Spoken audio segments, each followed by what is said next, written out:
In the name of Almighty One God, who is most merciful and beneficent, my dear friends, my name is Dr. Abdullah. And we are talking about the contribution of Muslims in commerce in medieval times. This is the second lecture of that. Muslim Spain during the period of her glory maintained a flourishing trade with neighboring countries. The revenues of Abdurrahman III,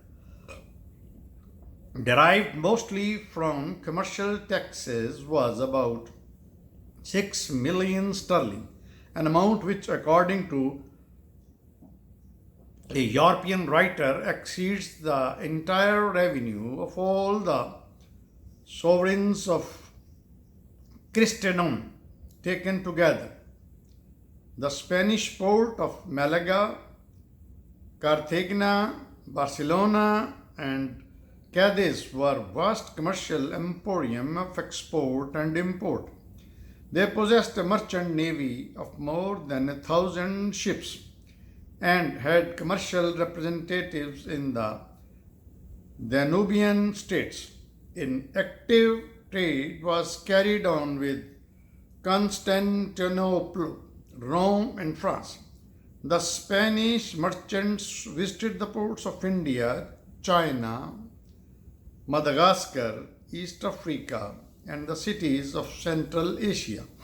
In the midst of 10th century, says J.W. Draper, when Europe was about the same conditions that Caphria is now, enlightened Muslims like Abdul Qasim were writing treatises on the principles of trade and commerce. The grain of barley was the smallest weight they used, a practice which is still prevalent. For providing correct data to the merchants and travelers, geographical registers, gazetters were regularly published by government agencies. Seville, the great river port in the fertile Andalusian province, exported cotton, olives, and oil. The exports of Malaga and Jaen included saffron, figs, marble, and sugar.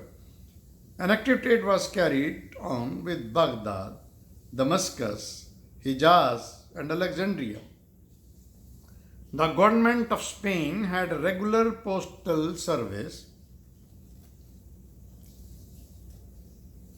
According to Philip K. Hathi, Arab money was in use in the Christian kingdom of North, which for nearly 400 years had no coinage other than Arabic or French. The large amount of Arab coins found in European countries, including Scandinavia, Finland, Russia, the British Isles, Baltic states, and even as far as Iceland,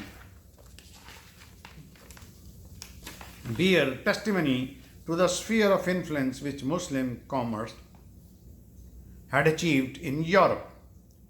The coins belong to the period extending from 7th to 11th century AD, when Islamic commercial and political advancement was at its zenith. The large number of Arabic words still found in the trade dictionary of European language provide clear proof that those commodities were first introduced into European countries by Muslims. Tariff. Tariff is nothing but the Arabic word tariff, meaning announcement. The words risk, tari, caliber, and magazine are of Arabic origin. Magazine is derived from Arab word magazine, meaning stores. Magazine is derived from the Arab word magazine, meaning stores. The check has also an Arabic origin. The conception of joint stock companies was an innovation of Muslim brains, brought into practice by the partnership of Muslim with the Latin Christian merchants. Finally, for our commercial vocabulary itself has preserved, says J.H. Kramer, some very eloquent proofs of the fact that there was time when Islamic trade and trade customs exercised a deep influence on the commercial development in Christian countries. The Arab opened up land and sea routes to India, China, Malacca, and Timbuktu. So, my friends, as you have seen, that Muslims were pioneers in trade, in commerce, and their trade and commerce was spread over whole existing world at that time: Africa, India, Asia, and other countries. And a lot of the terms which are used today, they are still derived from their origin is from Arabic scripture, Arab culture. So, like magazine, like checks, like other things. And it had a great influence on Scandinavian countries, Finland, Russia, as far China, India, as far as Iceland. So, their ports, they were very important for imports and exports, their seaports and other ports, not only in Spain but also in other Muslim worlds. Please keep on watching my channel, Dr. Abu Abdullah.